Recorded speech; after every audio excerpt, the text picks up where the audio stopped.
Muy buenas tardes, bienvenidos al seminario 18 del Diplomado Internacional Teoría y Técnica de la Comunidad Terapéutica. Con el tema del día de hoy vamos a ver las estructuras psíquicas.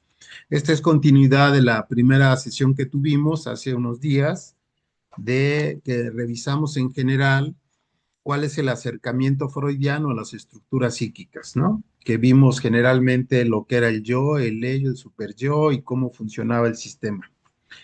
Eh, Aquí me gustaría volver a hacer énfasis a esta propuesta del psicoanálisis, porque el hecho de que el descubrimiento del inconsciente vino a revolucionar todas las disciplinas y no nada más la psiquiatría como parte de grande de los médicos, eh, y la psicología, sino incluso las ciencias sociales como la sociología y otras ciencias como la antropología igual. Entonces, el hecho del descubrimiento del inconsciente, pues por supuesto que replantea todas las ciencias, porque si uno lo toma en cuenta, esta nueva aportación relativiza el avance o las afirmaciones de otras ciencias. Yo no sé si ustedes recuerdan cuando surge la teoría de la relatividad de Einstein, pues todos los conocimientos previos de la física se tambalearon y tenían que reacomodarse, tenía que haber un reajuste en todas las ciencias. Y la teoría newtoniana tenía que modificarse algunas variables porque ya no nada más era la velocidad y el tiempo, ¿no? Sino que la misma relatividad de los fenómenos que describía Einstein, pues modificaban muchas de las teorías que considerábamos como conocimientos muy sólidos. En psicología, por ejemplo, ustedes traten de imaginar lo que sería ahora la teoría conductista. Con la emergencia del psicoanálisis se reconfigura una lectura fenomenológica de la conducta del ser humano, porque entonces explicábamos nosotros el sentido de las interacciones a nivel de la observación, pero si la conducta obedece a veces a causas contrarias de lo que se observa, entonces no podemos leer literal la conducta de las personas. Y todo este sistema de recompensas y demás también queda relativizado. Es increíble la reacción que hubo en psiquiatría, ¿eh? Cuando surge el psicoanálisis, frases como esta: este día se partió en dos la psiquiatría. Y efectivamente, porque si ustedes ven el, el Manual Estadístico de Enfermedades Mentales, el DSM-5, pues vemos generalmente síntomas, conjunto de síntomas para poder identificar un tipo de enfermedad, pero no nos explica la etiología de la enfermedad, solamente con la aparición de los síntomas. Ahora, los síntomas no siempre son lo que parecen, ¿no? Parece título de película. No siempre son lo que parecen. A veces los síntomas pueden ser formaciones reactivas y cuando algo, digamos que hay un pensamiento inconsciente acerca de la suciedad, de lo prohibido, a manera de formación reactiva, lo que salen son conductas de mucho orden, de limpieza, de moral rígida, todo lo contrario. Entonces, que las conductas puedan ser formaciones reactivas nos echa para abajo toda la concepción fenomenológica para leer la realidad. Yo digo que no es tan drástico, ¿no? Pero sí tiene que haber un reajuste a partir de la aparición de estos conocimientos tan importantes como es el inconsciente. Entonces, ustedes, y no es algo, digamos, a veces cuando uno estudia matemáticas es un fuerte ejercicio de abstracción, pero en la teoría psicoanalítica, de verdad que uno cuando la empieza a estudiar con detenimiento, uno se da cuenta que es muy práctica, muy práctica, y que se fue teorizando mucho la forma de funcionamiento de lo inconsciente. Entonces, por ejemplo, cuando Freud habla del consciente y del inconsciente, habla de una parte de todo ser humano que obviamente es el que está hablando, el que establece contacto con los demás, es decir, las relaciones interpersonales las conduce, las trata de manejar, evalúa la realidad, ve que todo esté bien, que uno esté seguro, que pueda proceder a hacer ciertas cosas, tiene un lenguaje, tiene una memoria, trata de gestionar las necesidades básicas. Entonces, toda la necesidad de alimento, de cobijo, de protección, de cuidados, pues estamos atentos y esa parte está funcionando. Pero no solamente controla eso, las necesidades básicas, también las necesidades afectivas. Y ahí es donde se complica el asunto, porque eh, digamos que en esta función básica de la alimentación, pues no hay ningún problema, hay por ahí una pulsión, un choque eléctrico que se manda un mensaje al cerebro, los neurotransmisores, funciona esto y nosotros funcionamos como una unidad y gestionamos la dotación de alimentación, ¿no? Primero dependemos de alguien y poco a poco vamos siendo independientes con respecto a eso. Ahí no existe complicación alguna. Sin embargo, cuando estamos hablando de los afectos, ya estamos hablando de fuertes contenidos inconscientes. ¿Cuáles son los afectos? Pues los libidinales y los agresivos. Nada más para tener una idea de la magnitud de estos contenidos inconscientes, solamente pensemos el incesto y el parricidio como dos grandes expresiones máximas de lo libidinal y de lo agresivo. Entonces, ¿qué nos dice la teoría freudiana? Esa parte inconsciente existe porque esos pensamientos, esas pulsiones, esos impulsos que tratan de arribar a la conciencia son peligrosos. Ese es el asunto. Son peligrosos. Entonces, el yo con esta función de ser un filtro, de estar evaluando esas necesidades internas, esos impulsos, esos deseos, pues está siempre tratando de detener esas cosas peligrosas, porque nadie puede andar por la vida pensando que va a asesinar a su padre, sin tener una reacción del mundo externo, incluso del mundo interno. Tampoco uno va pensando en el incesto, porque imagínense las graves consecuencias a nivel externo, pero también a nivel interno. Entonces, el yo de la persona tiene que mantener a raya todos esos contenidos inconscientes. Y justamente la propiedad de ser inconsciente es lo que nos mantiene a nosotros en un equilibrio emocional. Eso es lo que nos diferencia de los animales, de que nosotros, como funcionamiento psíquico, tenemos esos contenidos inconscientes y los podemos manejar. Eso es lo que nos permite hacer y formar parte de la cultura. Porque ustedes imagínense que nosotros pudiéramos eh, satisfacer todas nuestras necesidades afectivas, libidinales y agresivas en las relaciones interpersonales. Pues no se puede. No se puede, por eso Freud hablaba del malestar en la cultura. Para ser parte de una comunidad, de un grupo, tiene que haber una renuncia parcial a esos deseos instintivos para poder hacer grupo. De lo contrario, imagínense el nivel de convivencia que se lograría cuando no existiera un mecanismo de represión que nos permitiera hacer grupo. De por sí, ¿no?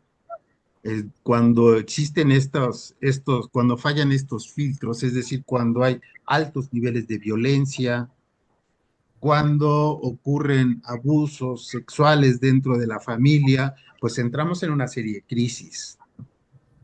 Entonces, la parte inconsciente tiene esa cualidad.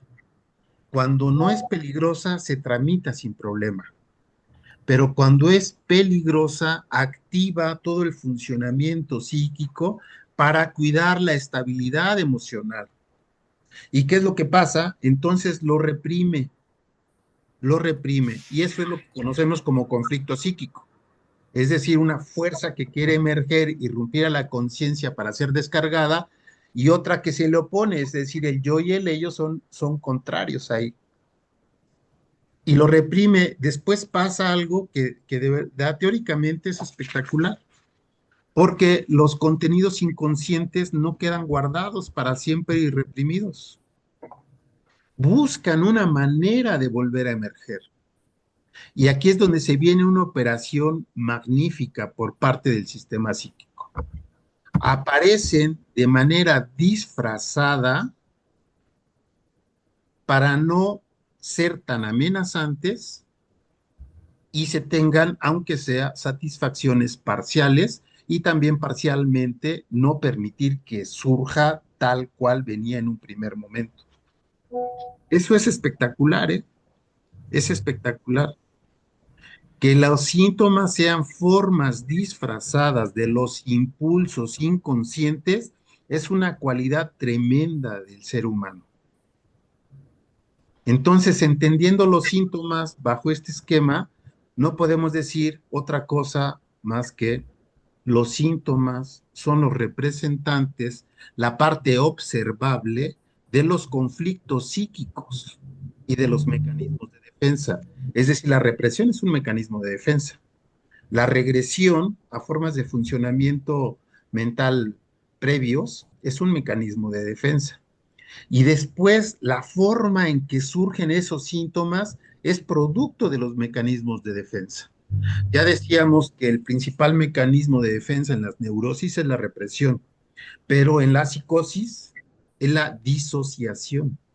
Entonces podemos observar síntomas a partir del funcionamiento de estos mecanismos de defensa. La disociación acompañada de la negación de la realidad nos habla de la paranoia, de la esquizofrenia, del autismo y de los maníaco-depresivos. Entonces, vean qué relevante. Nosotros podemos observar en todas las personas, si lo vemos detenidamente, cuáles son los síntomas que nos presentan. Y todos los síntomas tienen una fantasía asociada, ¿eh? Es decir, hay una manera de narrar esos síntomas, que puede ser desde parecer extraños, no sé por qué los hago, a otro tipo de fantasías de tipo persecutorio, por ejemplo. Entonces, el análisis de estas narrativas sobre la vida emocional y la sintomatología nos ayudan a ver cómo está funcionando la psique. Y ahí está toda esta gran ventaja del psicoanálisis. Y por supuesto que su irrupción iba a causar una terrible amenaza a todas las disciplinas. Entonces, bueno, hay quienes aplaudieron el surgimiento del psicoanálisis, hay quienes son detractores, hay quienes lo consideran una filosofía, hay quienes lo consideran una ciencia. Yo creo que hay elementos que no están a discusión. La existencia del inconsciente y los mecanismos de defensa y los síntomas. Eso no está a discusión. Eso está totalmente comprobado, documentado. Este, yo creo que, por supuesto, el psicoanálisis es una teoría que puede evolucionar mucho y que en esta posibilidad de volver a amarrar lo que sería el conocimiento psiquiátrico con el psicoanálisis y las ciencias sociales es un reto espectacular. Y ya han surgido grandes teóricos al respecto. Gregory Bateson, Castoriadis, eh, eh, toda esta teoría de la complejidad, son propuestas que tratan de amarrar varias hipótesis de diferentes disciplinas para poder tener una interpretación de la realidad más compleja. Entonces, ya a mí me parece que ese es un futuro halagador, que no podemos quedarnos en la descalificación y solamente los cognitivo-conductuales o solamente los constructivistas o solamente los psicoanalistas. No, no, no. Creo que se han dado escuelas con características multidisciplinarias, por ejemplo, los alemanes, la escuela de Frankfurt, hizo una excelente mezcla entre sociología y psicoanálisis, ¿no? La misma antropología hizo toda una corriente de cultura y personalidad. Y así vamos evolucionando. Marcuse hizo una mezcla de sexualidad y marxismo. Entonces yo creo que estos puentes siempre son bien, bien interesantes. A mí particularmente me place la idea de pensar en el etnopsicoanálisis o la etnopsiquiatría, porque lo que me interesa mucho son los fenómenos comunitarios y ver estas dimensiones de lo inconsciente en este nuevo tipo de sujetos, ¿no? Que no es el individuo en el diván, es la comunidad en su quehacer cultural. Entonces, por eso para mí es bien importante. Ahora vamos a ver, ustedes se recuerdan que les enseñé este cuadrito. Esto que está aquí enfrente sintetiza toda la propuesta de la diversidad de la patología del sistema psíquico. Es decir, hablamos de estos dos grandes bloques de estructuras psíquicas, que es la neurosis y la psicosis. La neurosis es la más madura. La psicosis es un desarrollo que no evolucionó, un desarrollo mental que no llegó a una maduración y que de manera defensiva se encierra en sí mismo y niega la realidad. Es decir, es una primera disociación enorme, ¿no? Abarcativa. La realidad no existe, solamente existe mi mundo interno y mi fantasía. No hay diferencia entre fantasía y realidad. Y esa es la diferencia con la neurosis. La neurosis sí discrimina perfectamente lo que es mi fantasía de lo que es la realidad. Y ahí empieza una gran división de las estructuras psíquicas. Después, para poder hacer esto, pues por supuesto que recurren a mecanismos de defensa diferentes. La psicosis es esencialmente operaciones disociativas, escisiones, fragmentación, separación. Eso es la disociación. Entonces se divide el mundo externo y el mundo interno, lo bueno, lo malo, y después hay unas mezclas con todo esto, como por ejemplo en la esquizofrenia es una disociación, pero que funciona de una manera, donde se crea un ser imaginario y en ese ser imaginario se proyectan las cosas malas que me resultan peligrosas y las pongo en ese ser imaginario en el mundo externo. Y entonces así funciona, por eso vemos nosotros a los esquizofrénicos en batallas intensísimas, en una guerra, donde la intención es desaparecer al otro, ¿no? Aunque sea imaginario.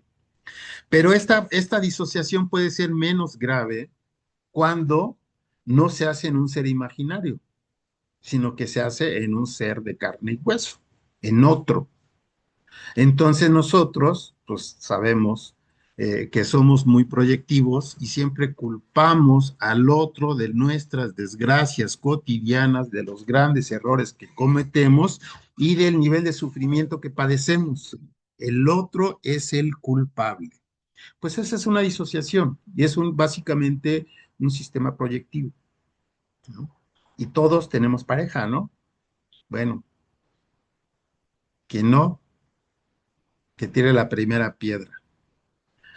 Porque tenemos pareja, familia de amigos con la que vives junto, del mismo sexo, de sexo contrario. Esas son las parejas.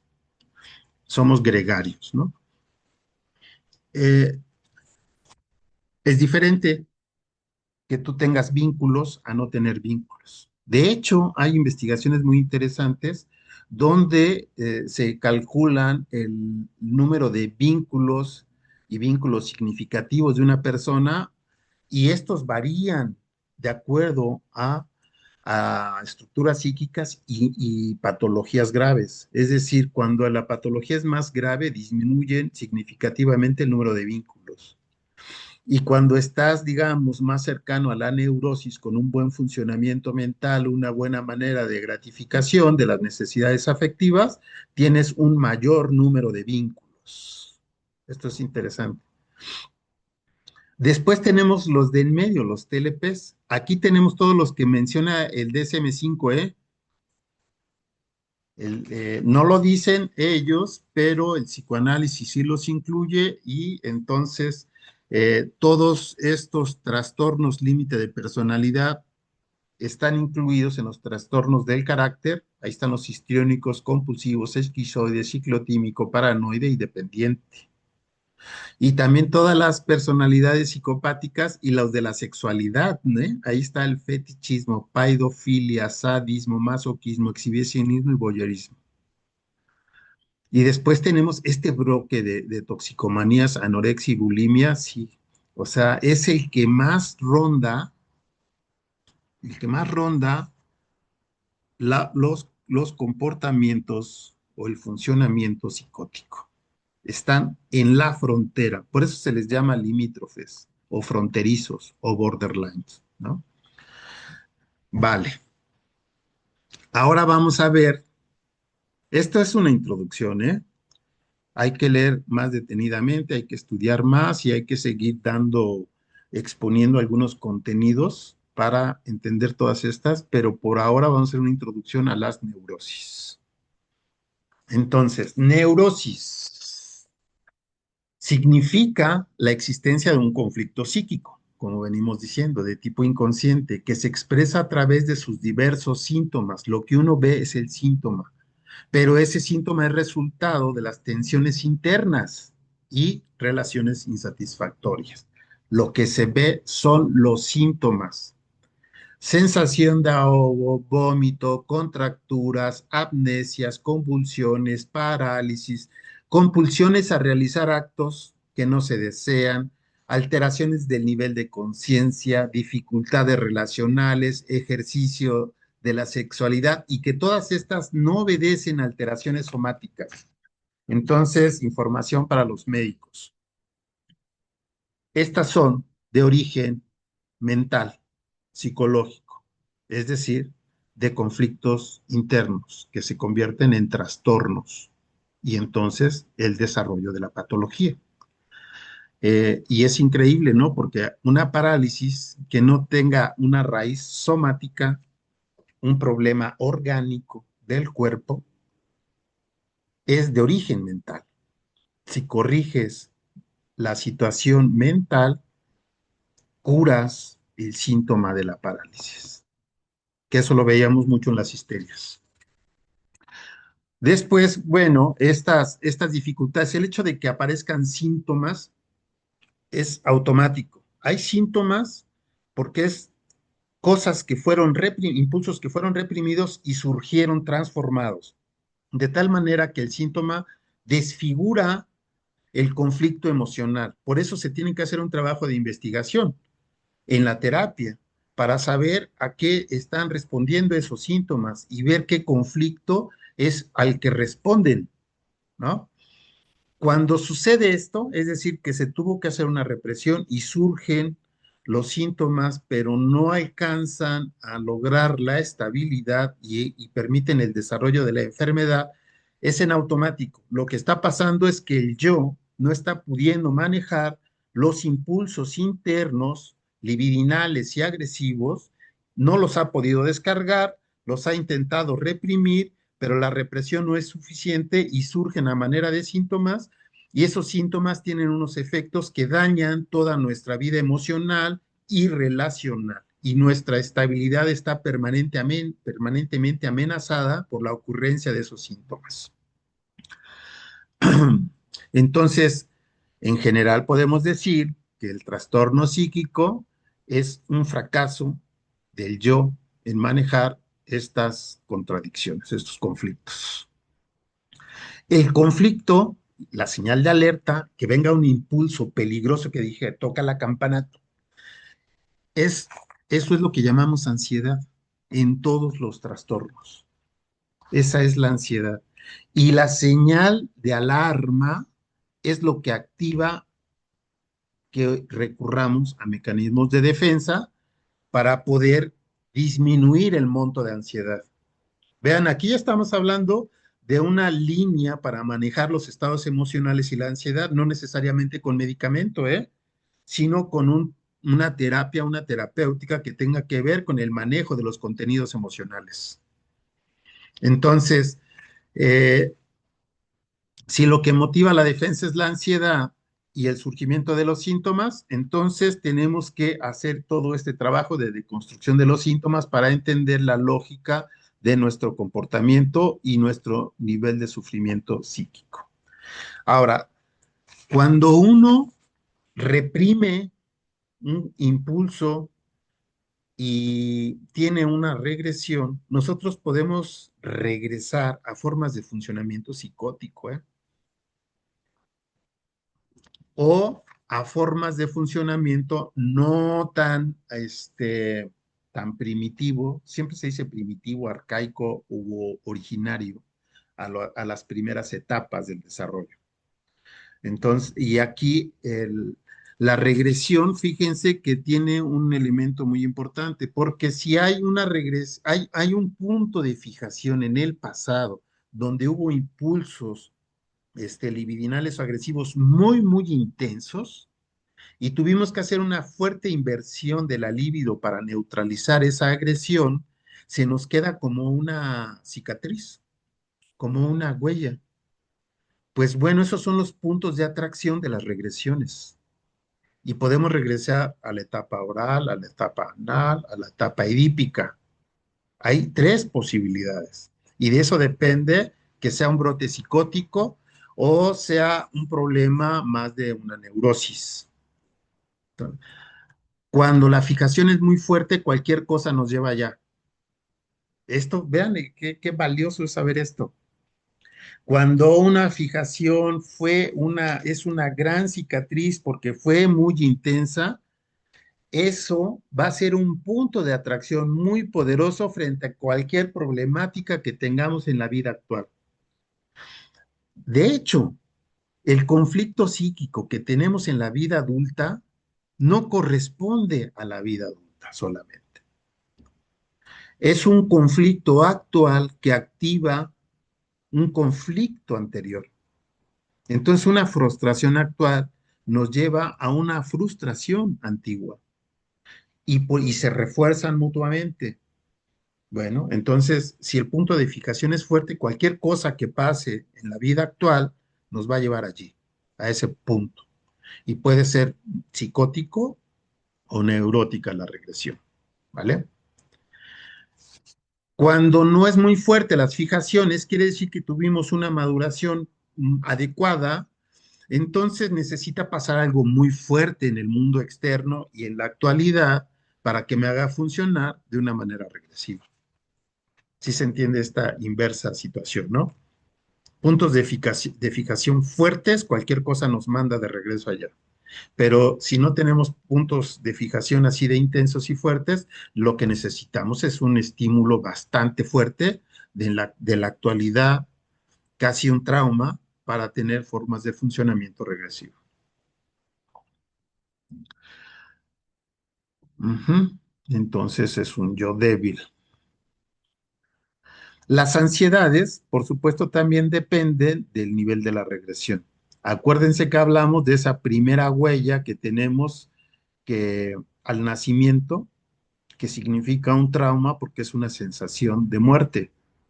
Ya después tenemos otros traumas. Por ejemplo, en el destete es esa separación de la madre a ese nivel nutricio, de protección, de cuidado, se rompe. Entonces es algo que no deseamos, pero nos tenemos que someter a esa necesidad que exige el mundo externo. Y luego nosotros mismos también somos nuestros propios castigadores y eso se llama el miedo que le tenemos al padre y que queda incorporado, eso es lo que llamamos ansiedad de castración.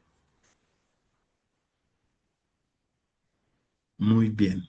Ahora vamos a ver las neurosis, cómo funcionan. Tenemos neurosis de ansiedad, neurosis histéricas que se dividen en conversión y disociación, la neurosis fóbica y la obsesivo-compulsiva. La de ansiedad. Esta neurosis es cuando El conflicto, el síntoma del conflicto interno es esa sensación de que algo no está bien, que te sientes en peligro, que te sientes con dificultad, pero no sabes exactamente qué es y te mantiene en un estado de alerta continuado y de vigilancia. Imagínense qué desgaste, ¿eh? Estar todo el tiempo pensando en algo va a pasar, no sé qué, pero algo va a pasar y es peligroso. Entonces, imagínense a los que se les va el sueño, ¿no? El insomnio. O sea, es desestructurante, ¿no? Quien no duerme de plano sí se mete en un gran lío. Entonces, la neurosis de ansiedad son aquellos estados no psicóticos en los cuales la ansiedad es el síntoma central y un conflicto psíquico es reactivado por estímulos externos actuales. El enfermo intenta mantener la represión, pero no logra el control completo de los impulsos rechazados y su tendencia a la descarga, que siempre amenaza con irrumpir a la conciencia, dando lugar a la ansiedad y a esa alarma ante el peligro.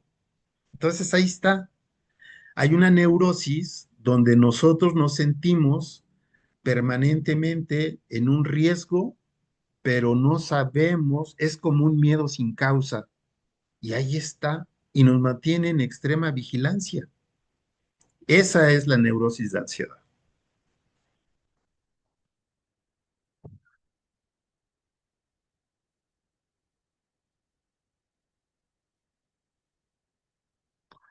Vean, estos cuadritos son interesantes. Si nosotros vemos este mapa, es la misma estructura en todas las neurosis. Es decir, hay un impulso, hay un impulso instintivo que proviene del ello a manera de fantasías y fantasías que tienen que ver con lo libidinal o lo agresivo. Y después el yo siempre tiene, es la aduana, es una barrera de represión. Y entonces, antes de cualquier cosa, percibe si eso es peligroso o si puede ser tramitado, ¿no? Cuando puede ser tramitado, perfecto, ¿no? Digamos que somos plenos, estamos satisfechos, nos va bien. Pero el yo, sí, se activa la señal de alerta, detona la ansiedad, que activa los mecanismos de defensa y lo reprime bajo estos dos mecanismos, siempre, ¿eh? Represión y regresión. Ya esto reprimido vuelve a buscar salir nuevamente, pero aparece a manera de síntoma, es decir, una forma disfrazada. A eso le llamamos el retorno de lo reprimido. Ahora, lo que cambia es la manera en que aparece el síntoma. Esa va a ser la diferencia entre las diferentes neurosis. La neurosis de ansiedad se caracteriza justamente por esa sensación de ahogo, de vómito, contracturas, apnesias, parálisis, que tiene que ver con miedo. Todo tiene que ver con miedo sin causa consciente. Ustedes pueden identificar fácilmente estos cuadros y podemos investigar. Por ejemplo, alguien llega y dice, no puedo dormir. Le digo, y bueno, ¿en qué estás pensando? No, pues es que me parece que siempre pienso en todos los problemas y ahí empieza a tomar cuerpo la fantasía de la ansiedad, que es un miedo sin causa, donde hay que meterse a investigar. Entonces, ustedes imagínense una persona que siempre va a andar con esta sintomatología, pues obviamente cuando es intensa, pues si hablamos de un trastorno, pero es un trastorno de la neurosis, ¿no? Entonces, los ansiosos es una manera en que se expresan estas neurosis. Después tenemos las histerias.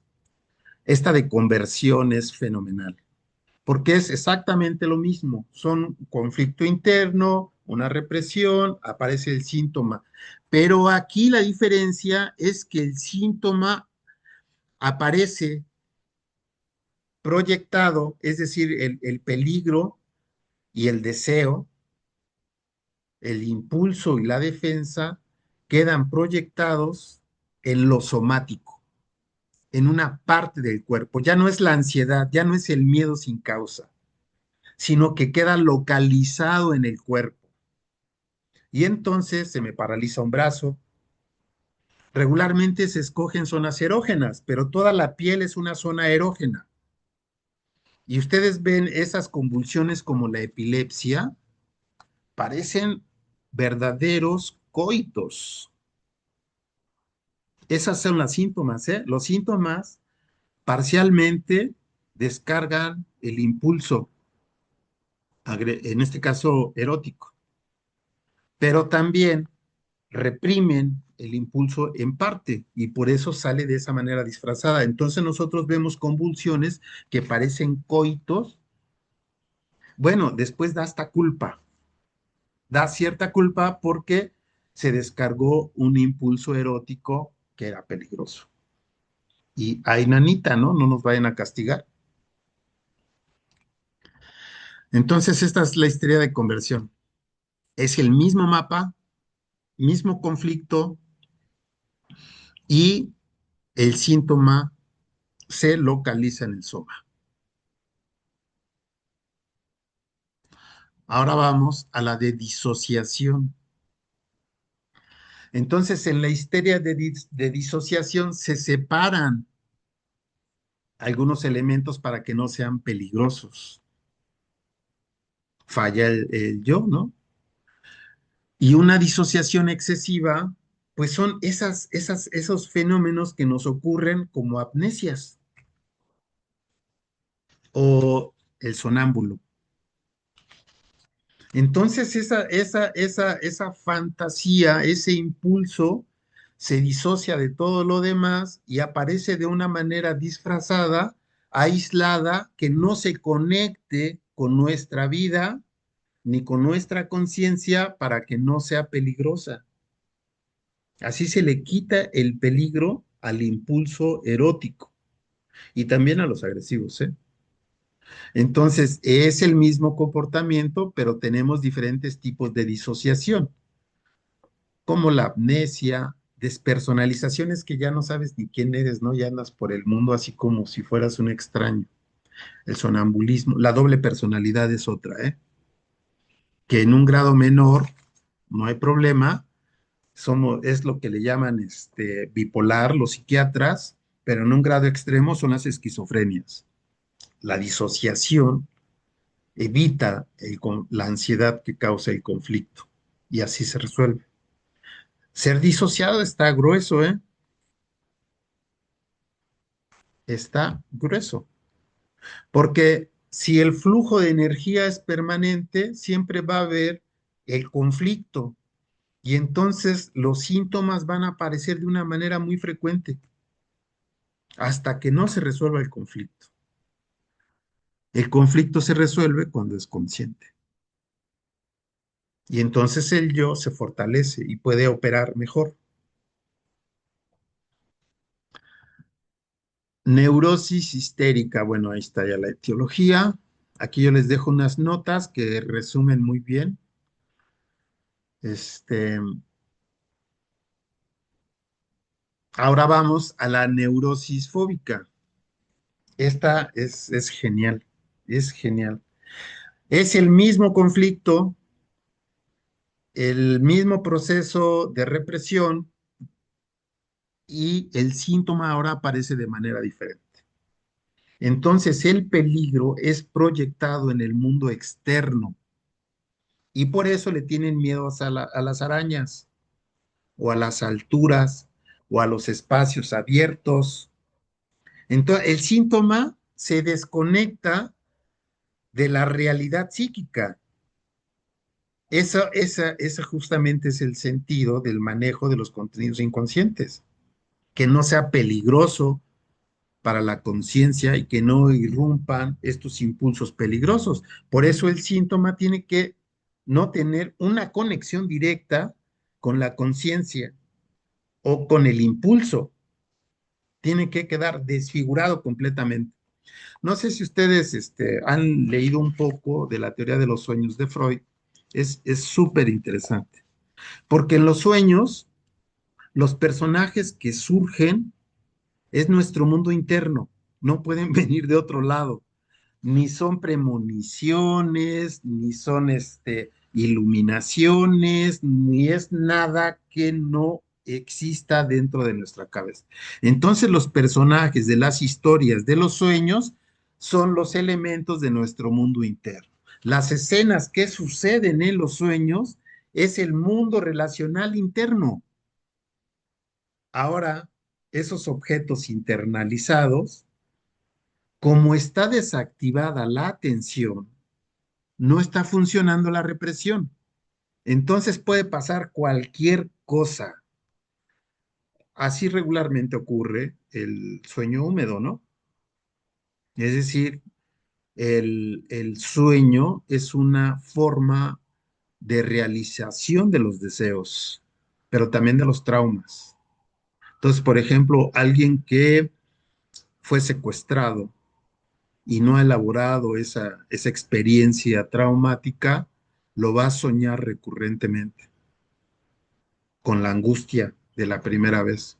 Pero la intención psíquica es tener el nivel de familiaridad con el trauma para que disminuya el peligro, la sensación de peligro y pueda funcionar, que todo tiene una finalidad del sistema psíquico. Y en cuanto a los deseos, pues bueno, ahí sí puedes matar al papá, ¿eh? Porque no está funcionando la barrera de represión. O puedes tener relaciones incestuosas. Vean qué maravilla puede ser el sueño, ¿eh? Porque no hay ninguna limitación para la descarga de los instintos y los impulsos inconscientes. Estos se tramitan y de una manera que no tiene nada que ver con la realidad, ¿no? Es un mundo fantástico. Entonces, ¿qué nos dice la teoría de los sueños? Cuando sueñas, pues obviamente está el sueño, pero cuando despiertas, si no haces un ejercicio de recordar el sueño, se te olvida. Se te olvida o bien transformas, cambias la historia del sueño. Y entonces si hubo un parricidio, ya no aparece. Y mataste a lo mejor un venado, ¿no? O mataste una mosca. Y entonces la narración, el sueño tiene un contenido latente y otro transformado. Eso se llama elaboración del sueño. La narración posterior que hacemos de los sueños disfraza las escenas reales que tuvimos en los sueños, donde se tramitaron todas esas impulsos libidinales o agresivos. Vean cómo funciona entonces el sistema psíquico. Aún en el sueño, cuando sí ocurre, al despertar, la conciencia hace un esfuerzo de reeditar la película, de censurarla y mostrarnos una historia asequible, no peligrosa. Así funcionan los síntomas, con la misma lógica. Y eso hace esto algo bien interesante. A mí esta teoría de los sueños me ha servido siempre para entender, yo creo que a mayor profundidad a las personas que están en tratamiento, ¿no? Porque ahí se ve tal cual.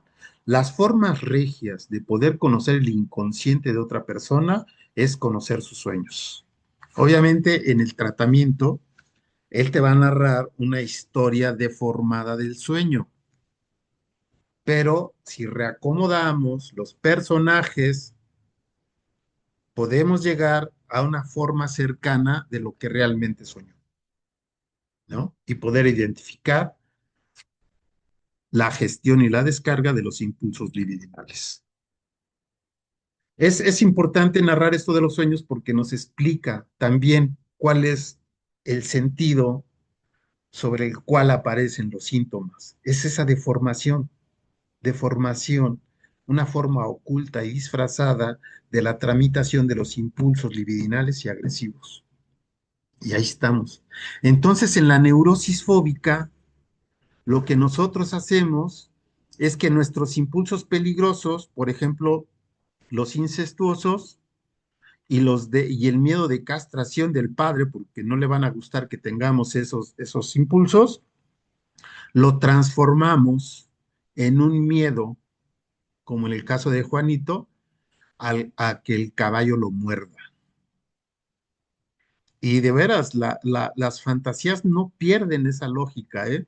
Son, de veras, apañan muy bien con esta explicación. Todos los síntomas Este, en este caso, las fobias nos hablan de una forma figurada de cómo se da ese conflicto. Entonces, el temor a las alturas, a los espacios abiertos, a los perros, a las calles oscuras, siempre también eh, tratándose de una fobia, tiene que ver con esos conflictos. Yo no sé si ustedes han experimentado fobias fuertes. Por ejemplo, cerrar los ojos y sentirte atrapado en la oscuridad en un ataúd 2 metros bajo tierra y no puedes cerrar los ojos porque te da un miedo terrorífico. ¿No? Entonces, cuando alguien llega a ese extremo, por supuesto que no puede funcionar y necesita un tratamiento, que el tratamiento pues va justamente en poder hacer conscientes esos impulsos y pues no los vas a tramitar, pero los vas a poder manejar mejor. Entonces, esas son las fobias, son esos miedos, esos peligros y esas represiones y castigos que son depositados en el mundo externo. Y aquí está, ¿no? Entonces, miedo intenso, ligado a una situación, cosa o animal, comportamiento, siempre vamos a evitar encontrarlos, ¿no? Este, fobia a las muchedumbres, agorafobia, claustrofobia, siempre necesitamos medidas de afianzamiento, ¿no? Y también permanece este constante estado de alerta y actitud de huida. O sea, las neurosis, cuando llegan a ser un trastorno histérico, fóbico, son bastante dolorosas, ¿eh? Sufrientes y nos imposibilitan un buen funcionamiento en todas las áreas.